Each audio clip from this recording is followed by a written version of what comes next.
Hello everyone, good morning, welcome back to Parcham. I am Pooja. आज हम discuss कर रहे हैं 26 मार्च के करंट अफेयर्स और कल 27 मार्च को हम लेकर आएंगे आपके लिए weekly CA weekly current affairs हम डिस्कस करेंगे कल के सेशन में, जहां पर पूरे हफ्ते में जो इंपॉर्टेंट इवेंट्स हुए हैं उनको डिस्कस करेंगे और 35 क्वेश्चंस का क्विज है।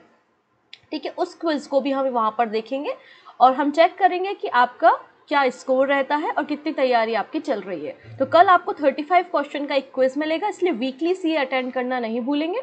सो स्टार्ट करेंगे हम 26 मार्च के करंट अफेयर। सबसे पहले आज की न्यूज़ हम देखते हैं।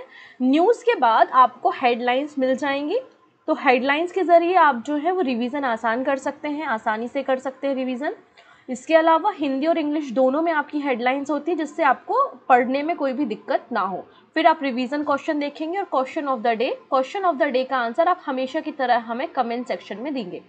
ठीक है, अंतिम बात, लास्ट बात ये कर लेते हैं कि अगर आज की क्लास का पीडीएफ आपको चाहिए हो तो परचम का टेलीग्राम ज्वाइन कर लेना। टेलीग्राम से आपको करंट अफेयर्स का जो पीडीएफ होता है वो फ्री ऑफ कॉस्ट मिल जाता है। तो सबसे पहले बात करते हैं, आज केवल एक ही हमें पर्सन के बारे में बात करनी है जिनका नाम है सलीमा तेते। ठीक है, ये सलीमा तेते हैं। तो डायरेक्टली पहला क्वेश्चन ये बनता है कि सलीमा तेते जो रिसेंटली न्यूज़ में देखी गई थी वो किस स्पोर्ट से एसोसिएटेड है। तो मैं आपको बता दूं कि ये हॉकी से है। अभी रिसेंटली 2 हॉकी खिलाड़ी आपको न्यूज़ में देखने को मिले, एक तो रानी रामपाल जिनके बारे में मैंने आपको चर्चा की थी और दूसरी है सलीमा तेते। आइए अब न्यूज़ के ऊपर डिस्कशन करते हैं। Salima Tete appointed as the AHF athletes ambassador. अभी ये AHF क्या होता है? Asian hockey federation athlete ambassador बनी है ये। ठीक है, सलीमा तेते जो कि एक हॉकी खिलाड़ी है। ठीक है ना, हमारी हॉकी टीम में ये खेलती हैं, मिडफील्डर की तरह खेलती हैं और इन्हें 2 साल के लिए AHF एथलीट एम्बेसडर मतलब राजदूत के रूप में नियुक्त किया गया है for the period of 2 years 2023 से लेकर 2025 तक। इसके अलावा अभी तो ये हमारी जो इंडियन वीमेंस हॉकी टीम है उसमें खेल रही हैं। इसके पहले ये जूनियर टीम में भी खेला करती थी और Indian women's junior hockey team को इन्होंने लीड किया है FIH hockey women's junior world cup जो कि साउथ अफ्रीका में हुआ था, जिसमें भारत की रैंकिंग 4थे नंबर पे थी। ठीक है, अब बात करते हैं एशियन हॉकी फेडरेशन के बारे में। तो एशियन हॉकी फेडरेशन जो है वो हॉकी की फील्ड की एक गवर्निंग बॉडी है पूरे एशिया में, जिसके अंतर्गत 33 मेंबर्स आपको देखने को मिलेंगे। 1958 में इसका फॉर्मेशन हुआ था। कुआलालंपुर मलेशिया में आपको हेड ऑफिस मिल जाएगा एशियन हॉकी फेडरेशन का। ठीक है, तो सलीमा तेते का नाम आपको याद रखना है। चलिए अब बात करते हैं एक डील के बारे में, एक MOU के बारे में हम बात करते हैं। रिसेंटली डिफेंस मिनिस्ट्री और BEL मतलब भारत इलेक्ट्रॉनिक्स लिमिटेड के बीच में एक MOU साइन हुआ है हमारी इंडियन एयरफोर्स की जो कैपेबिलिटी है उनको बढ़ाने के लिए, हमारी इंडियन एयरफोर्स को और भी ज़्यादा मजबूत बनाने के लिए यहाँ पर एक डील साइन हुई है डिफेंस मिनिस्ट्री और BEL के बीच में, जिसमें BEL रेडार्स जो होते हैं ना, रेडार को मैन्युफैक्चर करके देगा। आप सभी को पता है जो एयरफोर्स या एयरक्राफ्ट्स होते हैं उनमें रेडार की ज़रूरत होती है, जिससे आप कोई भी एरियल ऑब्जेक्ट को, कोई भी ऑब्जेक्ट को डिटेक्ट कर सके। कोई एनिमी ऑब्जेक्ट है, ड्रोन है, उसको हम डिटेक्ट कर सकें और उसको डिस्ट्रॉय कर सके। तो रेडार्स की ज़रूरत आपको एयरफोर्सेस में होती है, इसलिए यहाँ पे डिफेंस मिनिस्टर ने BEL के साथ MOU साइन किया है, जिससे इंडियन एयरफोर्स की जो क्षमताएं हैं उनको और भी ज़्यादा बढ़ाया जा सके। और ये जो डील हुई है ये 3700 करोड़ रुपीज़ की डील हुई है।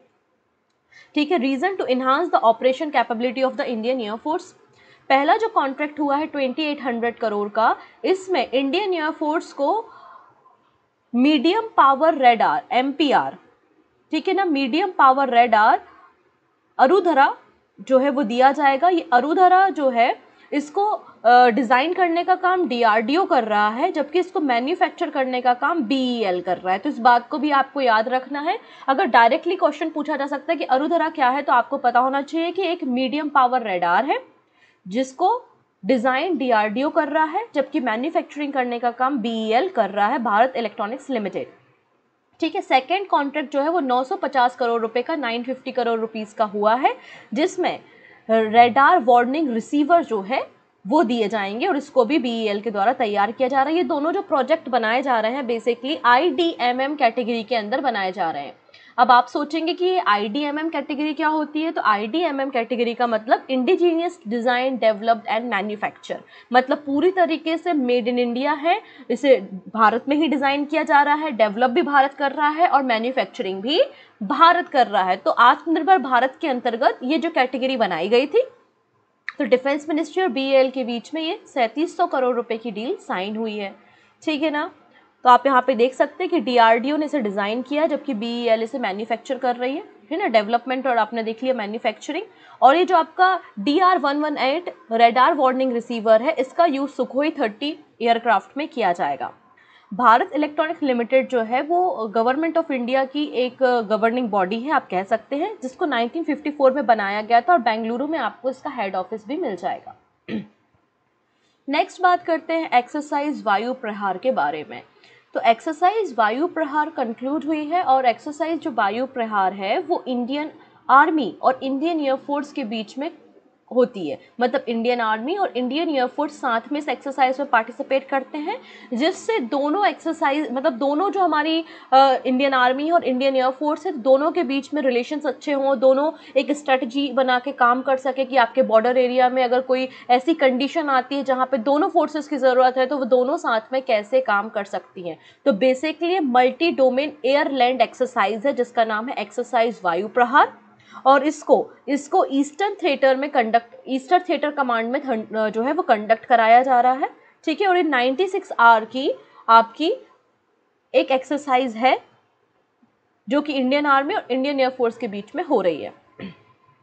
नेक्स्ट बात करते हैं डिजी क्लेम के बारे में। ये कौन है? नरेंद्र सिंह तोमर है, और नरेंद्र सिंह तोमर जी जो है वो हमारे कृषि मंत्री हैं, एग्रीकल्चर मिनिस्टर है नरेंद्र सिंह तोमर। इन्होंने रिसेंटली एक एप्लीकेशन लॉन्च किया है जिसका नाम है डिजी क्लेम। अच्छा, आप लोग ने किस स्कीम के बारे में सुना होगा? प्रधानमंत्री फसल बीमा योजना, है ना। प्रधानमंत्री फसल बीमा योजना जो है, अगर उसके बारे में थोड़ी सी बातें कर ले फिर हम वापस से टॉपिक पे आते हैं। तो प्रधानमंत्री जो फसल बीमा योजना है उसको 18 फरवरी में 2016 में लॉन्च किया गया था, प्राइम मिनिस्टर मोदी ने इसे लॉन्च किया था, ठीक है। और ये स्कीम बेसिकली एक इंश्योरेंस कवर प्रोवाइड करती है किसानों को। अगर किसानों की फसल किसी कारण से खराब हो जाती है तो उसका मुआवजा देने का काम सरकार करती है ना। तो ये प्रधानमंत्री फसल बीमा योजना है, याद रखेंगे 18 फरवरी 2016 को इस स्कीम को लॉन्च किया गया था। तो इसी स्कीम का फ़ायदा उठाने के लिए एक एप्लीकेशन लॉन्च किया गया है जिसका नाम है डिजी क्लेम। डिजी क्लेम आपको समझ में आ रहा है कि डिजिटल एक प्लेटफॉर्म है जिसमें आप क्लेम कर सकते हो अंडर द प्रधानमंत्री फसल बीमा योजना, जिससे किसानों को जो है वो पैसे भेजे जाएंगे अगर उनको फसलों में नुकसान होता है, वो क्लेम करते हैं तब, ठीक है। अंडर द स्कीम ऑफ प्रधानमंत्री फसल बीमा योजना डिजी क्लेम को लॉन्च किया गया है, जिसके जरिए किसानों को पैसा भेजा जाएगा और लगभग 1260 करोड़ रुपीस, ठीक है ना, 1260 करोड़ रुपीस यहाँ पे डिसबर्स मतलब भेजे जाएंगे डायरेक्ट बेनिफिट ट्रांसफर के जरिए 6 राज्यों में किसानों को। वो राज्य कौन कौन से हैं? राजस्थान, उत्तर प्रदेश, हिमाचल प्रदेश, छत्तीसगढ़, उत्तराखंड एंड हरियाणा। नेक्स्ट बात करते हैं मध्य प्रदेश से। मध्य प्रदेश के जो मुख्यमंत्री हैं शिवराज सिंह चौहान, उन्होंने state youth policy and youth portal को लॉन्च किया है, ठीक है। So Madhya Pradesh chief minister Shivraj Singh Chouhan unveil the state youth policy and youth portal, ठीक है। इसके अलावा और क्या बातें हैं इस पोर्टल में, क्या क्या बातें हैं वो भी हम समझते हैं। यहाँ पे जो मुख्यमंत्री हैं शिवराज सिंह चौहान, उन्होंने यूथ महापंचायत में कहा कि हम एक स्टेट लेवल यूथ कमीशन को वापस से पुनर्गठित करने का काम करेंगे, वापस से इसको कंस्ट्रक्ट करने का काम करेंगे, ठीक है। 5 अप्रैल तक स्टेट लेवल यूथ कमीशन को तैयार किया जाएगा। इसके अलावा इन्होंने कहा कि जो सरकारी स्कूल के बच्चे जो स्टूडेंट गवर्नमेंट स्कूल में पढ़ाई करते हैं और वो MBBS या फिर BDS मतलब मेडिकल कॉलेजेस में एडमिशन लेना चाहते हैं, तो वो स्टूडेंट जो गवर्नमेंट स्कूल में स्टडी कर रहे हैं उनको 5% रिजर्वेशन मिलेगा इन कॉलेजेस में जहां पर वो मेडिकल की पढ़ाई करना चाह रहे हैं। क्लियर है? इसके अलावा क्या बोला? इसके अलावा शिवराज सिंह चौहान जी ने बोला कि नेक्स्ट ईयर से यूथ बजट हम अलग से पेश करेंगे। नेक्स्ट ईयर से हम यूथ बजट अलग से पेश करेंगे और हर साल जो है वो खेलो MP यूथ गेम का आयोजन करेंगे। जैसे खेलो इंडिया यूथ गेम है ना, वैसे खेलो MP यूथ गेम का आयोजन हर साल किया जाएगा, ये बात भी कही है।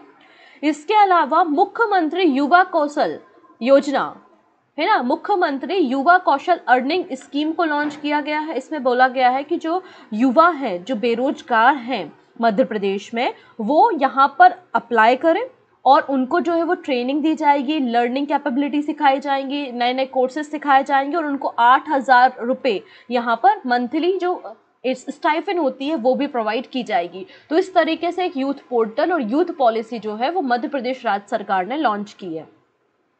चलिए अगली बात करते हैं यहाँ पर हम उड़ीसा राज्य से। यहाँ पर ये भारत है, ठीक है, ये भारत में यहाँ पर एक राज्य है जिसका नाम है उड़ीसा, ठीक है। 1912 में बंगाल से अलग होकर इस राज्य का फॉर्मेशन हुआ था, ठीक है, इतनी चीज़ें। अब यहाँ पर आपको 2 डिस्ट्रिक्ट्स मिलेंगी, 2 जिले देखने को मिलेंगे, ठीक है ना।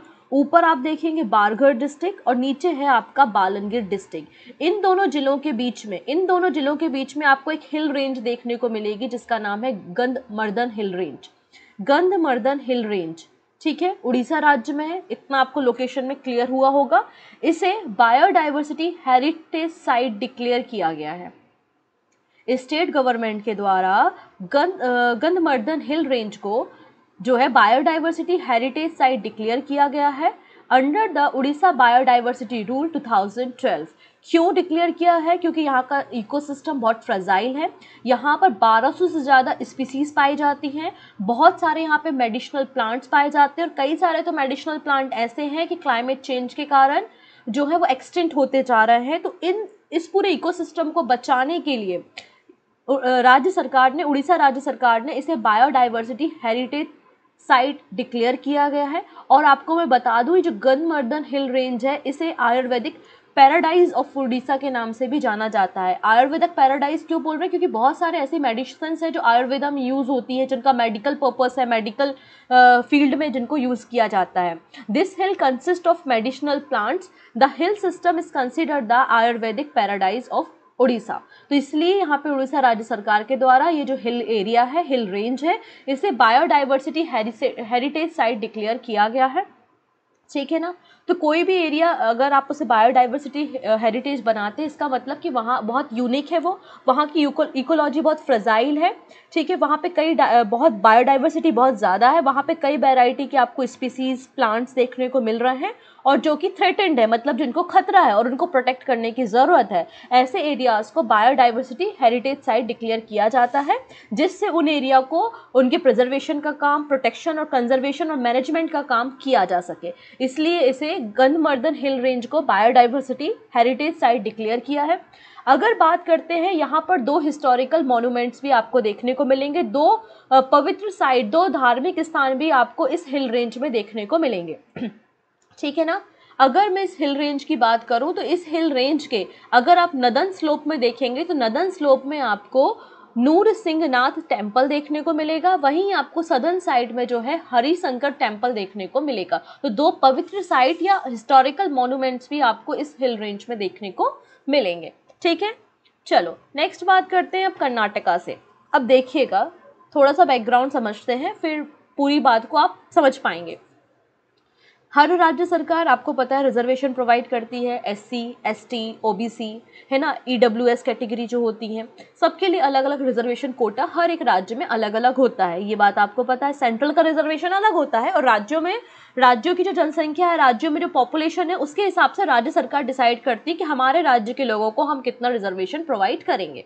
इतनी चीज़ें क्लियर है, ठीक है।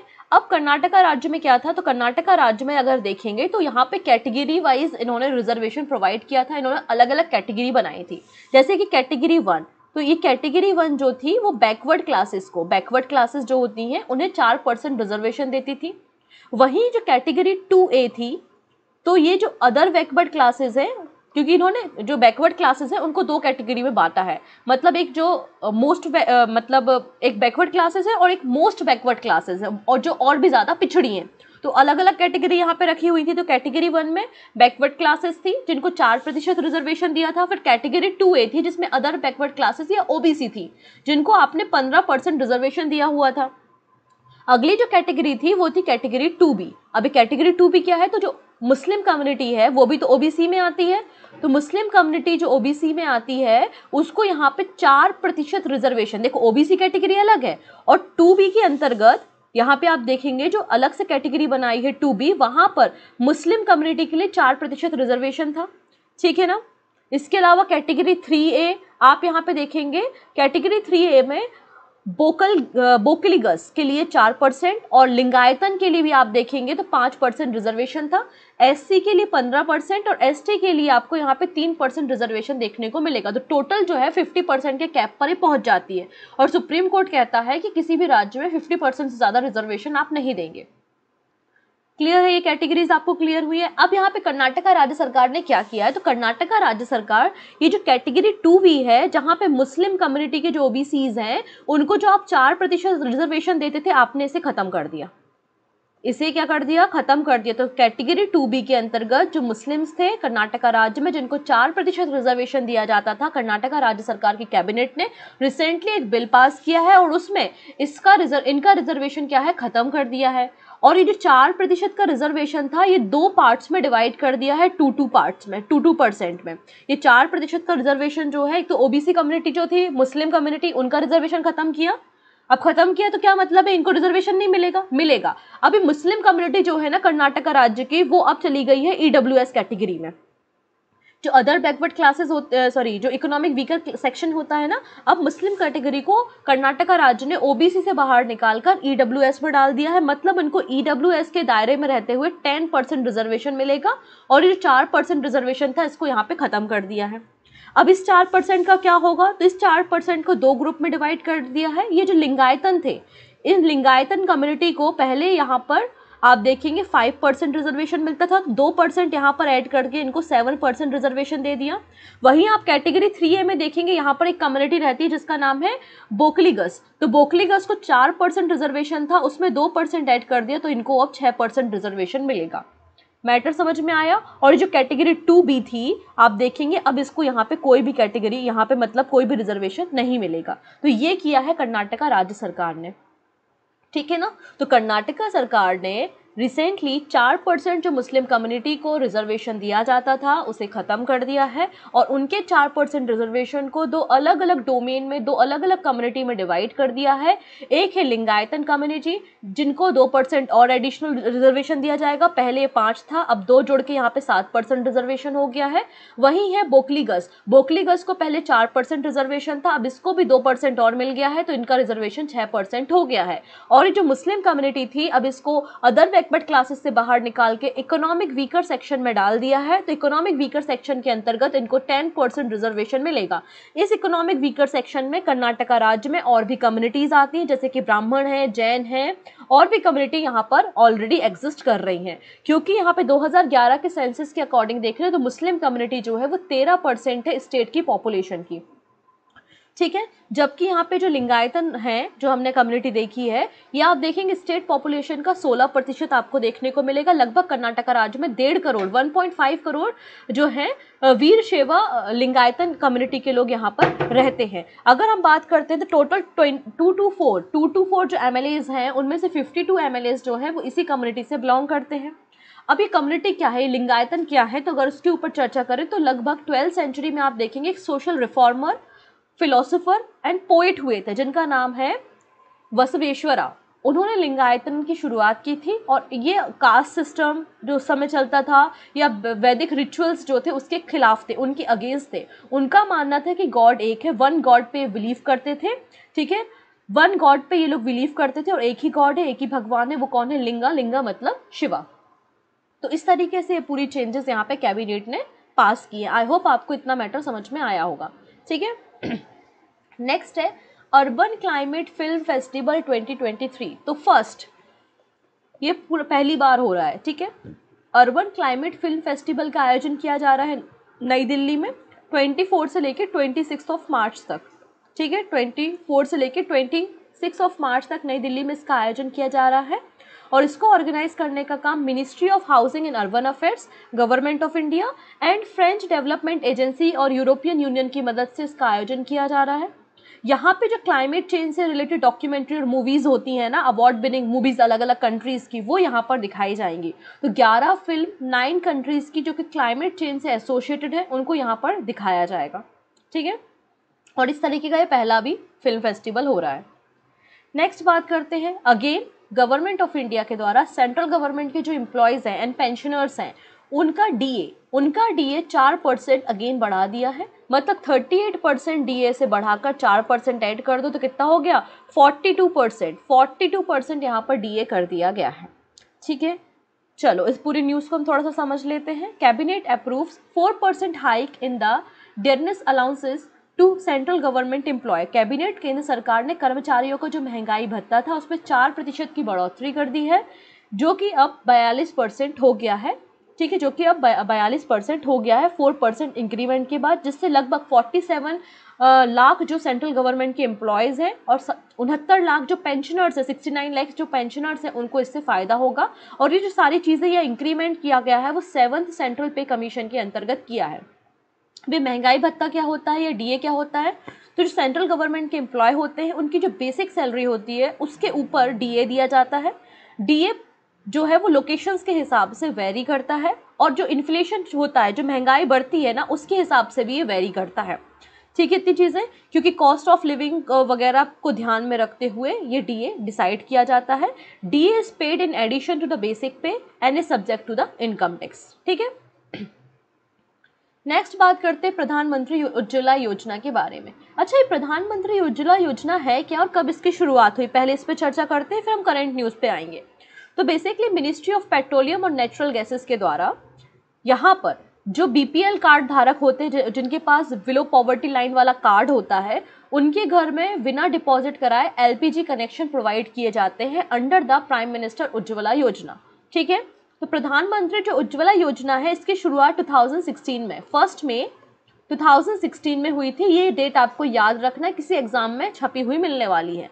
तो 1 मई 2016 को प्रधानमंत्री उज्ज्वला योजना की शुरुआत की गई थी बलिया उत्तर प्रदेश से, जिसके अंतर्गत टारगेट था कि 2020 तक, टारगेट क्या था कि 2020 तक 8 करोड़ घरों में हमें एलपीजी कनेक्शन देने हैं। और ये 8 करोड़ घर कौन होंगे, जो कि बीपीएल मतलब बिलो पॉवर्टी लाइन के अंदर आते हैं। इस तरीके से उज्ज्वला योजना की शुरुआत की गई थी। लेकिन जिस तरीके से ग्लोबल लेवल पर क्राइसिस चल रहा है और लगातार नेचुरल गैसेस के प्राइसेस बढ़ते जा रहे हैं, तो इसका बर्डन तो उन लोगों पे भी पड़ेगा जिनके घरों में जो बीपीएल में आते हैं, जिनके घरों में कनेक्शन है। अब गैस सिलेंडर आपने कनेक्शन तो प्रोवाइड कर दिया, अब जब टंकी खत्म हो जाएगी आपकी तो उसको तो रिफिल कराना पड़ेगा। और अभी आप देख रहे हैं कि आपके जो नेचुरल गैसेस हैं, एलपीजी गैसेस, उसके प्राइस कितने ज़्यादा हैं। इसलिए यहाँ पे सेंट्रल गवर्नमेंट ने कहा है अंडर द उज्ज्वला योजना यहाँ पर 200 रुपये पर सिलेंडर जो है वो सब्सिडी देने की बात की है बेनिफिशरीज को for the period of 1 year. तो union cabinet extend subsidy of 200 rupees per cylinder up to 12 refill annually for beneficiaries for 1 year. तो एक साल में 12 सिलेंडर तक अगर भरवाते हैं तो हर सिलेंडर पे 200 रुपये जो है वो सब्सिडी दी जाएगी for the period of 1 year. ऐसा यहाँ पे यूनियन गवर्नमेंट ने कहा है उज्ज्वला योजना के अंतर्गत। क्लियर है इतनी चीज़ें? ओके, चलो नेक्स्ट बात कर लेते हैं। अच्छा, अब ये है आपका माइक्रोसॉफ्ट विंग, ठीक है ना, इमेज क्रिएटर। ये क्या है, Bing image creator, wing image creator, ठीक है ना, माइक्रोसॉफ्ट का है। अब इसमें क्या है, जैसे कि आप यहाँ पर ये डिस्क्रिप्शन है, यहाँ पे आप जैसी इमेज चाहते हैं आप उसको डिस्क्राइब कर दीजिए कि हम ऐसी इमेज चाहते हैं, और क्रिएट बटन पे क्लिक कीजिए तो आपकी वैसी इमेज आ जाएगी। ताजमहल ऐसा दिखता था, हम चाहते थे कि पीछे से ऐसा दिखे, कुछ इस तरीके से लाइटिंग और इस तरीके से यहाँ पे डिस्क्राइब कर दिया, ठीक है ना। तो यहाँ पे जो आप डिस्क्रिप्शन देंगे उसके हिसाब से आप इमेज को यहाँ पे क्रिएट कर सकते हैं। तो ये विंग इमेज क्रिएटर जो है वो अभी लॉन्च किया गया है, ठीक है ना। चलिए बात करते हैं। तो Microsoft introduce Bing image creator power by OpenAI के द्वारा पावर्ड है ठीक है, माइक्रोसॉफ्ट का है Bing image creator. Microsoft has introduce a new feature Bing image creator to the new Bing and the Edge preview which allow user to create an image simply by using their own words to describe the picture they want to see. And power by the open AI. Microsoft का formation 1975 में हुआ था। Bill Gates founder हैं, headquarter Washington DC में है और सत्या नडेला जो है चेयरमैन है। चलिए अब बात करते हैं वीनस के बारे में। वीनस शुक्र ग्रह, वीनस मतलब शुक्र ग्रह है। ट्विन ऑफ अर्थ या पृथ्वी की बहन इसे बोला जाता है, पृथ्वी की बहन इसे बोला जाता है, राइट। ट्विन बोला जाता है अर्थ की, है ना। आपका मॉर्निंग स्टार है ये, आपका भोर का तारा है ये, इवनिंग स्टार है ये, आपका सांझ का तारा भी है। हमारे सोलर सिस्टम में सबसे चमकीला तारा भी कौन है? वीनस है ना। सबसे चमकीला ग्रह भी कौन सा है? आपका वीनस है, राइट। तो वीनस के बारे में एक स्टडी सामने आई है, उस पर हम चर्चा करते हैं यहाँ पे, ठीक है। 1 सेकेंड, हाँ, वीनस के बारे में यहाँ पे एक स्टडी सामने आई जिसपे हमें चर्चा करना है। Active volcano found on Venus. Actually अभी तक लगता है कि कोई भी जोग्राफिकली एक्टिव नहीं है, या कोई भी यहाँ पे मतलब जो आपका वीनस है वो एक्टिव नहीं है, ऐसा अभी तक हमको लगता था। लेकिन अभी हमें रिसर्च में पता चला, स्टडी में पता चला है कि नहीं, अभी यहाँ पे एक्टिव वॉल्केनो है वीनस में। तो वीनस में देखिएगा 2 आपको वॉल्केनो दिख रहे हैं। डायरेक्टली क्वेश्चन पूछेगा कि बताओ ओजामोन्स क्या है, तो आंसर हो जाएगा वॉल्केनो है। या फिर पूछा जाए कि ओजामोन्स किस ग्रह का वॉल्केनो है, तो आपका आंसर होना चाहिए वीनस का। तो ओजामोन्स एंड द मार्टमोन्स, ये आपको जो 2 दिख रहे हैं, ये दोनों क्या है? वॉल्केनोज है। ये क्या है? दोनों वॉल्केनोज है। तो नासा ने देखिए, नासा ने एक मैगलन स्पेसक्राफ्ट भेजा था। नासा ने एक मैगलन स्पेसक्राफ्ट भेजा था 1990-1992 के बीच में, और उसने कई सारे पिक्चर्स को क्लिक किया था। फिर वो पिक्चर्स अर्थ पे आई और उनकी स्टडी हुई, है ना। स्टडी के बाद पता चला कि यहाँ पर 2 बिगेस्ट वॉल्केनो है, कहाँ पे? वीनस में। और वो दोनों बिगेस्ट वॉल्केनो का नाम क्या है? ओजामोन्स है और मार्टमोन्स है, ठीक है ना। और हेरिक नाम के जो एस्ट्रोनॉट थे, उन्होंने फिर मतलब एरिक नाम के जो नासा के वैज्ञानिक है, उन्होंने बेसिकली एक रिसर्च पेपर पब्लिश किया है, और उन्होंने अपने रिसर्च पेपर में बताया है कि जो मार्टमोन्स वॉल्केनो है वीनस का, इसका साइज, इसकी जो क्रेटर का साइज है वो इंक्रीज हो रहा है। इसका शेप जो है, साइज जो है वो लगातार क्या हो रहा है? चेंज हो रहा है। मतलब ये जो वॉल्केनो है ये कैसा है? ये एक्टिव है, तभी तो इसमें चेंजेस आ रहे हैं, ऐसा यहाँ पे रिसर्च पेपर में बताया गया। अभी तक साइंटिस्ट को लगता था कि वीनस जो है वो जियोलॉजिकली जो है वो डेड है, यहाँ पे कोई भी जियोलॉजिकली एक्टिविटी नहीं होती है। लेकिन जो नया रिसर्च पेपर सामने आया है तो उसमें पता चलता है कि जो आपका वीनस है, वीनस का जो सरफेस है वो स्टिल एक्टिव है, ऐसा हमें पता चल रहा है, ठीक है ना। और लगातार यहाँ पे ये जो वॉल्केनो है वो अपना लगातार शेप को चेंज कर रहा है और उसका साइज जो है वो लगातार बड़ा होता जा रहा है। इसका मतलब ये एक्टिव है, ऐसा नासा ने हमें बताया है, ठीक है। अगर आने वाले वीनस मिशन के बारे में हम बात करते हैं तो नासा का दा विंची एंड वेरिटस मिशन जो है वो नासा यहाँ पे लॉन्च करेगा, जो कि कहाँ पे भेजे जाएंगे? वीनस पे। और हेरिक जो है, ये हेरिक जिन्होंने रिसर्च पेपर पे स्टडी किया है और पब्लिश किया है, तो हेरिक जो है वो दोनों मिशन मतलब आने वाले जो यूरोप का एक मिशन और नासा का एक जो मिशन है उसके हिस्से होंगे, ठीक है ना। नेक्स्ट बात करते हैं यहाँ पे कुछ हेडलाइंस के बारे में जो आज हमने डिस्कशन की है, जैसे कि सलीमा टेथे AHF की एम्बेसडर बन गई है। डिफेंस मिनिस्ट्री ने BEL के साथ 3700 करोड़ रुपए की डील साइन कर ली है। नरेंद्र सिंह तोमर जी के द्वारा डिजी क्लेम पोर्टल लॉन्च किया गया है। शिवराज सिंह चौहान जी जो कि मध्य प्रदेश के मुख्यमंत्री हैं, उन्होंने स्टेट यूथ पॉलिसी और यूथ पोर्टल लॉन्च किया है। वहीं उड़ीसा राज्य सरकार ने जो गंधमर्दन हिल रेंज है उसे बायोडाइवर्सिटी हेरिटेज साइट डिक्लेयर किया है। कर्नाटका गवर्नमेंट ने 4% जो मुस्लिम कम्युनिटी को रिजर्वेशन दिया जाता था उसे खत्म कर दिया और मुस्लिम कम्युनिटी को EWS कैटेगरी में डाल दिया है, ठीक है ना। कैबिनेट ने 4% हाइक दिया है DA में सेंट्रल गवर्नमेंट के एम्प्लॉय और पेंशनर्स को, और ये बढ़ के 42% हो गया है। उज्ज्वला योजना के अंतर्गत कैबिनेट ने डिसाइड किया है कि 200 रुपी पर सिलेंडर फॉर 12 रिफिल तक जो है बेनिफिशरीज को सब्सिडी दी जाएगी for the period of 1 year. इसके अलावा माइक्रोसॉफ्ट ने इंट्रोड्यूस किया है विंग इमेज क्रिएटर, और एक्टिव वॉल्केनो फाउंड हुआ है कहाँ पे? वीनस पे। नई स्टडी ये सामने आई है। तो ये हमारी हेडलाइंस थी। अंत में बात करते हैं कुछ रिवीजन क्वेश्चंस के बारे में। तो पहला क्वेश्चन है कि रिसेंटली वैदिक हेरिटेज पोर्टल किसने लॉन्च किया? तो मैंने आपको कल ही बताया था, हमारे होम मिनिस्टर अमित शाह ने इसे लॉन्च किया है। नेक्स्ट बात करते हैं, which state government has sign an MOU with the French development agency.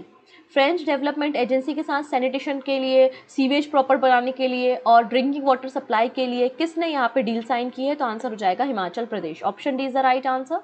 Next है, लाइफ मिशन किस राज्य में रिसेंटली शुरू हुआ है? तो असम राज्य में लाइफ मिशन की शुरुआत हुई है। Assam is the right answer, option C. Next question की तरफ बात करते हैं, वन वर्ल्ड टीबी समिट का आयोजन कहाँ पे किया गया था? तो वन वर्ल्ड टीबी समिट का आयोजन कहाँ किया गया था? वाराणसी में किया गया था। Option A is the right answer. RBI के गवर्नर शक्तिकांत दास जी के द्वारा फाउंडेशन स्टोन रखा गया है greenfield data centre and enterprises computing and the cyber security training institute, कहाँ पर? तो भुवनेश्वर में। Option C is the right answer. Next है, which payment service has collaborated with Bharat will pay to strength its loan payment facility? तो Bharat will पे के साथ किसने यहाँ पे कोलैबोरेशन किया है? तो अमेजॉन पे ने किया है। नेक्स्ट है, who has been appointed as the CEO of Starbucks? Starbucks के नए सीईओ कौन अपॉइंट किए हैं? तो Lakshman Narasimhan. Option D is the right answer. This is question of the day. Recently यहाँ पर एक मोबाइल एप्लीकेशन लॉन्च किया है जिसका नाम है AIS फॉर टैक्स पेयर। अब ये AIS जो आपका एप्लीकेशन है, मोबाइल एप्लीकेशन, ये किसने लॉन्च किया है? वित्त मंत्रालय मतलब फाइनेंस मिनिस्ट्री ने, रिजर्व बैंक ऑफ इंडिया ने, आयकर विभाग मतलब इनकम टैक्स डिपार्टमेंट में, या फिर नीति आयोग ने? किसने इस एप्लीकेशन को लॉन्च किया है? आपका जो भी आंसर होगा वो आप हमें कमेंट में बताइएगा। और कल का जो हमारा वीकली सीए है वो देखना नहीं भूलेंगे, क्योंकि वहाँ पे 35 क्वेश्चन का आपका एक छोटा सा टेस्ट होने वाला है। ओके, सो मिलते हैं नेक्स्ट सेशन में। Take care and bye bye.